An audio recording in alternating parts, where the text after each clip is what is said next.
Here is quick guide on how to fix screen flickering on an Android device. First, restart your device. A simple restart can resolve minor glitches causing screen flickering.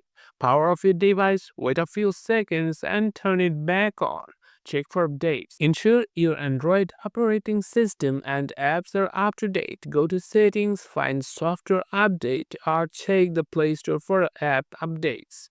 Adjust display settings. Go to settings, then find display option and try changing the refresh rate if available, or reduce the brightness.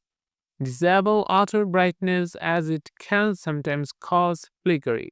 Turn off hardware overlays.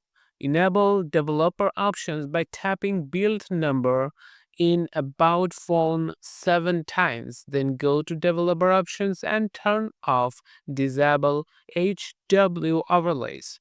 Reset to factory settings if all else fails. Backup your data and reset your device to factory settings. Go to settings, then system and find reset options to proceed. If the issue persists, it could be a hardware problem and professional repair may be needed.